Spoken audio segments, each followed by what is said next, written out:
On a pensé que c'était une question de race. La preuve, c'est qu'ils n'ont pas tué les Français.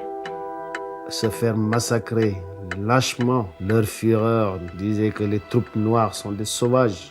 Ce qui me touchait le plus, c'était de penser que tous ces pauvres gens, ils avaient une famille au Sénégal qui, pour la plupart, n'avaient pas les moyens de venir prier sur leur tombe. Est-ce qu'ils avaient su? Ces tirailleurs africains se sont battus avec courage pour la France, mais ils ont été victimes d'un massacre raciste et sont tombés dans l'oubli. Voici l'histoire de la tuerie de Chasselet. En juin 1940, la France est envahie par l'Allemagne. Des tirailleurs africains du 25e régiment et leurs officiers blancs continuent à résister dans le village de Chasselet, près de Lyon. Originaires du Sénégal, du Mali, de Guinée ou encore de Mauritanie, certains ont été enrôlés de force, d'autres étaient volontaires. C'était les derniers combats pour essayer de retenir la puissance allemande. Voilà, ils ont livré bataille jusqu'à la dernière cartouche, mais évidemment, ils ne faisaient pas le poids par rapport à la force allemande. Encerclés, les combattants se rendent le 20 juin 1940. Les soldats nazis séparent alors les Noirs des Blancs.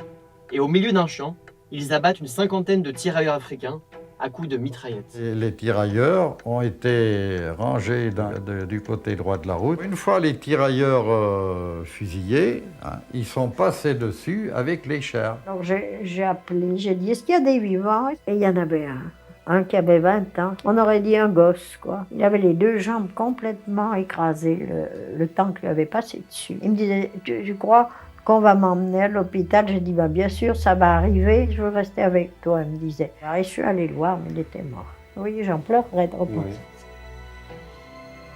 Et puis, il y en a eu d'autres aussi. Les jours suivants, les tirailleurs qui sont parvenus à s'échapper seront tués ou faits prisonniers par les Allemands. Certains habitants ont tout fait pour les sauver, parfois au risque de leur vie. Il fallait quand même avoir du cran pour les héberger. Elle en a hébergé 2 chez elle et c'était quand même dangereux. Contre l'avis du maire et contre l'avis de pas mal de la population qui disait qu'elle allait faire massacrer toute la population. Au lendemain de la tuerie, des villageois enterreront les cadavres des soldats africains afin de leur rendre un dernier hommage, et ce, malgré l'interdiction des nazis. En quelques jours, des centaines de soldats africains seront exécutés en France par le Troisième Reich en raison de leur couleur de peau. Considérés comme des sous-hommes, ils incarnaient pour l'occupant la décadence et la contamination raciale de la France. Craints pour la bravoure qu'ils avaient démontrée en 14-18, ils étaient décrits comme des violeurs par la propagande nazie, qui interdisait notamment les couples mixtes. Il y a eu des exactions comme ça tout au long du parcours de l'armée allemande. C'est pas les seuls. Et les Nord-Africains aussi ont été victimes de ces massacres. Contrairement au Royaume-Uni, qui a engagé des poursuites pour les exactions commises par certains soldats allemands, la France ne réclamera jamais justice. C'était des crimes de guerre. Et la France n'a strictement rien fait. Alors évidemment, on pourrait penser que parce que c'était des tirailleurs sénégalais ou des Nord-Africains, la France n'a pas engagé de poursuite. Oui, sans doute, parce que si ça avait été des prisonniers de guerre blancs, peut-être qu'il y aurait eu un crime de guerre qui aurait été reconnu. En 1942, un ancien combattant nommé Jean Marchiani érigera un monument funéraire en leur mémoire à Chasselet. Surnommé Tata, ou enceinte sacrée en Wolof, le lieu rassemble les dépouilles de près de 200 tirailleurs, dont une cinquantaine sont anonymes. C'est dommage qu'il n'y ait qu'un seul Tata Chasselet. J'ai vu à Briançon des tombes de tirailleurs sénégalais.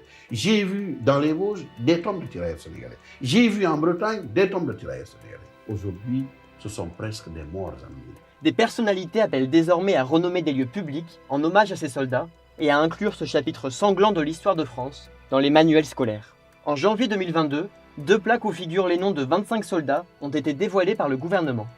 Mais selon l'historienne Armelle Mabon, elles contiennent de nombreuses erreurs. La chercheuse dénonce une falsification de l'histoire à des fins politiques et a écrit au ministre des Armées. On ne sait même pas si ces hommes sont inhumés au Tata de Chasselet, ce qui, pour moi, c'est pas un hommage, c'est un outrage. Plusieurs experts demandent aujourd'hui à ce que le lieu ne soit pas instrumentalisé politiquement et que la mémoire de ces hommes soit respectée, tant par la France que par l'Allemagne, afin qu'il ne soit plus jamais oublié.